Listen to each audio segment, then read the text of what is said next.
Hi there! In this video, I'm going to talk about how to sell effectively. Because a lot of you are trying to get hired in a call center. A lot of you have no work experience. I suspect that since you don't understand sales, you're having a difficult time expressing yourself in a way that the interviewer will be excited to hire you. That's why you hear people introduce themselves in an interview by opening with disadvantages and not offering any solution. I'm going to give you some examples of things that I encounter. So I've been doing this for over 10 years. And yeah, sure. Tell me about yourself. I'm going to give you some advice on how to improve your answers during the interview. And then they open with something like, "Hi, my name is Mark, and I am an undergraduate, or I didn't finish college, or I come from a poor family, or my name is Mark and I'm a single mom, or my name is Mark and I'm divorced," or they open with a personal problem. So when you're trying to sell, do not open with your personal problem and end there. One of the things that I do when I try to sell is I like opening with a personal problem, but I open with a personal problem that has a solution. So one of the things that you want to do is to open with a personal problem and have a solution to your problem. Because without a solution, people are like, "Oh, okay, so disadvantage, I'm not gonna buy that." When you face the interviewer, they talk to you, "Oh, job applicant has a disadvantage, single mom. Oh, this person is not likely gonna show up for work because, single mom, no partner or single parent. So who's gonna take care of the kid? So this person's gonna resign because of the kid. Likely, this person has finances from their family anyway." These thoughts come into a person's mind, and I'm not trying to be biased here. These are everyday thoughts that people think about when they are hiring someone. When you are hiring, you are going to commit to shelling out a lot of money. Even if you're only earning 16,000 a month, let's multiply that by 13, and that's the total commitment every year. If a person's hiring you for 25,000 pesos a month, that's 1.6 million in a few years. So think about how you're going to express yourself in a way that the interviewer or the person buying sees the advantage instead of the disadvantage. How do you sell effectively? The first thing that you need to do is to figure out what are the usual problems of the buyers. I always recommend you have a notebook and you write it down. So I don't have a notebook on hand. I like having props when I shoot the video because I'm an introvert. So I'd like to bring your attention to my props. You have pen, paper, write down. What are the usual problems of the buyers? Let's say you're looking for work. What are the usual problems of the buyers? Well, you don't need to research that much. I'm going to tell you. The usual problems of call centers is that number one, people don't have good English. So if you can express to the interviewer that you have great English, then great. Now, I have been posting on call center groups, and people insist like, "Oh, it's not a problem. You're going to get hired." Like, call center companies are going to give you a chance. Like, yeah, you're going to get a chance. But you don't want a chance. You want a guaranteed job.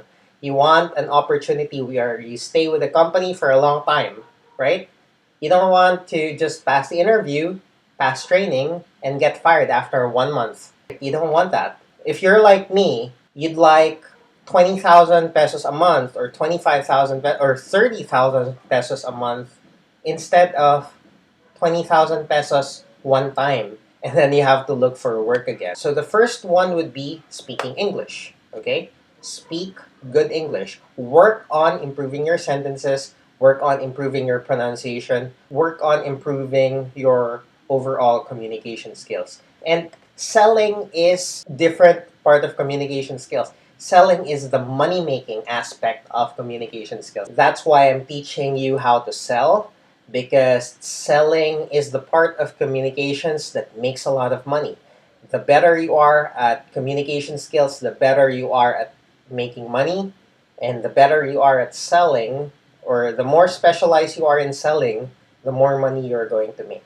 What are the problems of the buyers? So in a call center, number one would be communication skills. Number two would be attendance. So a lot of people have problem with attendance. They either don't have discipline, or they getting to work on time and on schedule is something that they can do consistently, because like I said, single mom. So that's an example. That's a problem. So attendance. Number three would be coachability. So coachability is how good are you at following instructions? How good are you at understanding and following instructions? Coachability is a combination of comprehension and cooperation. Do you comprehend the instructions? Do you understand? Are you dedicated? Are you committed to following the instructions? Are you committed to cooperating with your employer? Because when you get hired, if the boss tells you our work starts at 1 a.m., you have to be there at 1 a.m.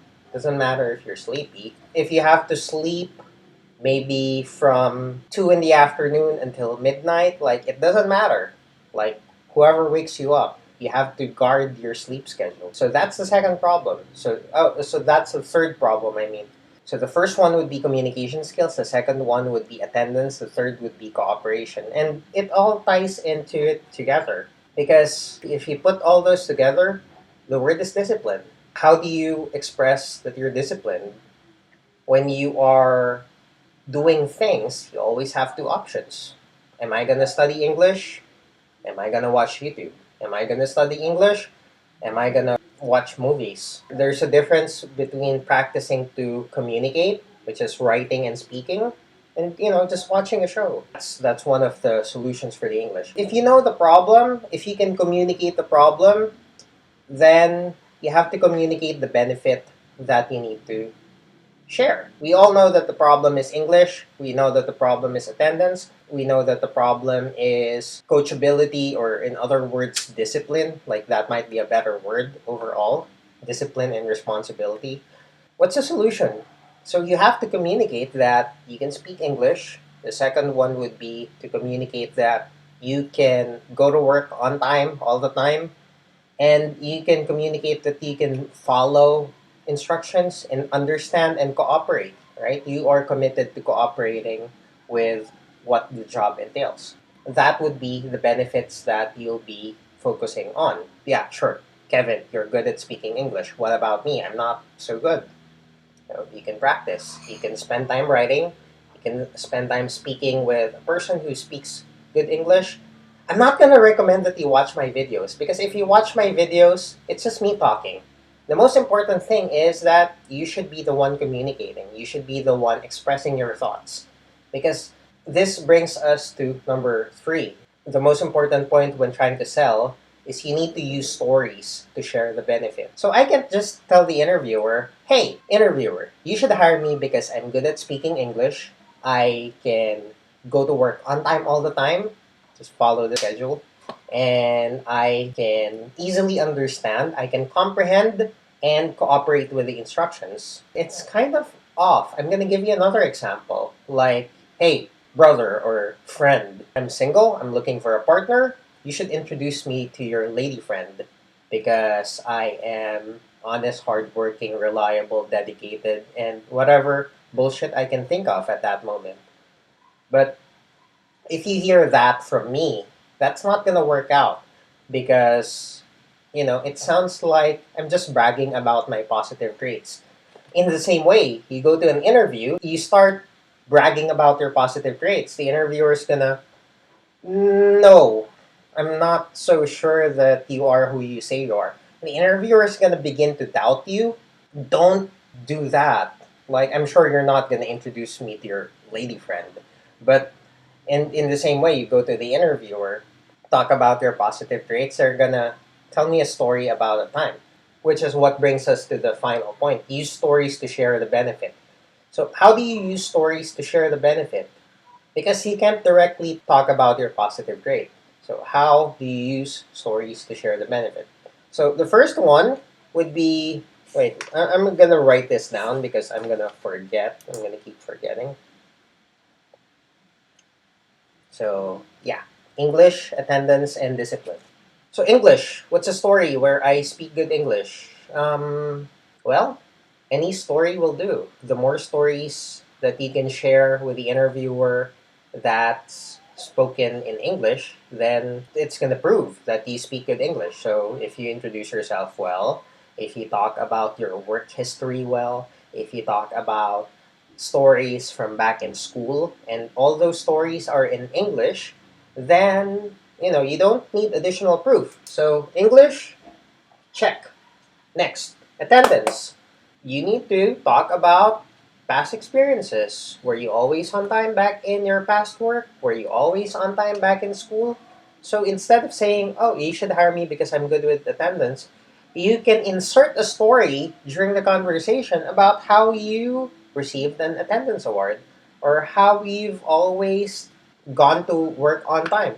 Or you can talk about what you do to make sure that you work on time. So before I worked in a call center, I was working in sales. One of the important things that you need to know about working in sales is if you talk to a client, you usually met clients face to face. So if you tell your client that I'm going to see you at Starbucks at this time, you have to be there before the client arrives. Because if you arrive late, then the client's not going to wait for you. Or if you're going to the client's office, they have a meeting, like it's usually insulting if you arrive late. Think about attendance in that context. What I'm usually going to tell the interviewer is that, well, I used to work in sales, and one of the important things about selling to companies or selling to people with money is that you need to be on time all the time. It's really important for me to show up to the meeting at the very least 30 minutes early so I can freshen up and prepare myself to meet the client, because the client wouldn't find it pleasant to talk to me if I show up with a bad face where I just fought with Manila traffic, right? I had a battle with trying to get into the bus and so on, and I'm all sweaty and my hair is messy, and that's a no-no in sales. You have to show up, you have to look presentable, you have to look neat. Back when I was working in sales, I made sure that I'm at least an hour early in the location at least, so I can freshen up. I'd bring some extra clothes, change my clothes if I need to change my clothes, and maybe eat if I'm hungry, and brush my teeth after I eat. All those things so I can present to my client and look presentable. I talk about looking presentable to tell my interviewer that I show up on time all the time. I have that habit. Like, I go to the meeting an hour early and I set aside a long time because I know that it's traffic in Manila. If the usual traffic is 1 hour, I'm going to make sure that I go to the meeting in 2 hours before. Okay, so attendance, check. So discipline. What do you do with discipline? Well, discipline is a combination of a lot of things that you do. Cooperation, and you can talk about your habits. You can talk about like what you do consistently. My default answer would be to just talk about, following orders in my past company. And, if you don't have any work experience, like talk about habits. So what habits? Like you're helping out your parents with the house chores, you're helping out in your family business. If your family has a store or if your family sells something, you're helping out. That's helpful. Talk about discipline. So use stories. What if you don't have any of these? What can you do? You can share stories about how you're working on improving your English skills. Like you're learning from Kevin, this guy who tells you to stop watching English movies and start writing and speaking. Second, for attendance, well, I used to be late all the time, and I got fired because of being late. And I realized that my mistake was I'm so positive. Being positive have hurt my attendance. I'm so positive, like I'm sure that my day is gonna be okay. I'm sure that my day is going to be, what do you call that? I'm so positive that I'm sure that I'm gonna get to work on time. So if the commute time is 1 hour, I'm sure that everything's gonna go great. I'm gonna wake up. I'm gonna take a shower.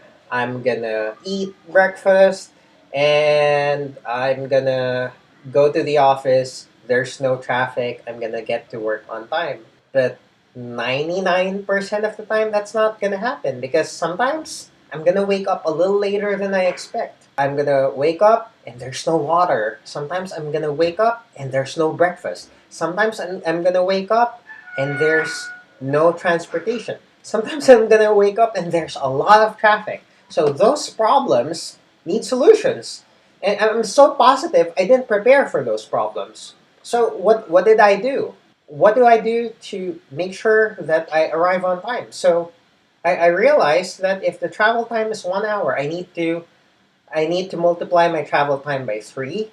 So I have time to prepare and I have time to prepare for emergencies and potential problems. So multiply your travel time by 3.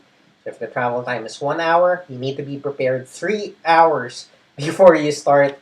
You need to leave the house 2 hours before and you need to prepare an hour before. So you need to wake up. You don't wake up and then go to work and that's your travel time. You have to give it time. What happens if you don't have water, right? You have to prepare water before you sleep. You need to put some water in a balde so you can take a shower. Or if you require hot water, what if walang gas? You don't have hot water, buy an electric kettle. So you have an electric heater and you have like the kerosene liter, or you buy a camping stove. Like all these things that you can do to prepare for the potential problem. What if you don't have breakfast? What is the nearest 7-Eleven? What's the nearest McDo? I have an extra 200 pesos if I need to eat somewhere. I'm just gonna buy takeout instead of eat at home. Just in case, because it doesn't happen every day. But just in case there's no breakfast at home, I'm just gonna buy. I'm not gonna fight with my mom and bakit walang pagkain? I'm not gonna do that. I'm just like, oh, okay, yeah, sure. There's no food, no problem. I have some money. I'm gonna eat at the 7-Eleven. I'm gonna eat at the McDonald's. This video is not sponsored by McDonald's. So yeah, just think about it that way. What if there's no transportation? If there's no transportation, I'm just gonna call a Grab. I'm just gonna call a taxi. I have an extra 500 pesos in my wallet in case that happens. I know how much it costs for the Grab to go from Sucat, where I live, Sucat Parañaque, to Makati, to where I work. I know it's like 200 pesos, but I only, sometimes it's 300 pesos. So I typically have 500 pesos to get to work. So that's all the money I need. And then, finally, so no transportation, get a Grab, right now there's an Angkas, and get a taxi if you can. Take those alternative transportation options. Or if you want to take it a step further, I have a friend that has a car but doesn't have a job. So I'm just going to call him and give him money. Like, you can keep my 500. Please take me to the office. Or I have a neighbor like that. So think about it that way. Think about your solutions in terms of how you're going to solve the problem. So that's how you share the benefit. Let's go back. How do you sell effectively? Know the problems of the buyers. Identify the usual problems, come up with the solution, and express your solutions in the form of stories or instructions. So those are the most important things. Like you talk about the plan. Well, I encounter these problems, these are my solutions. So that's it. That's how you sell effectively. Hopefully this helps you getting a job. Hopefully this helps you make more money. When you start making more money, I'm going to leave my GCash in the description. So feel free to send me money after you've successfully gotten a job. Feel free to send me money so I can buy pizza, so I can, so I can eat, so I can make more videos for you. Thanks very much for watching. Have a great day and God bless. Bye-bye.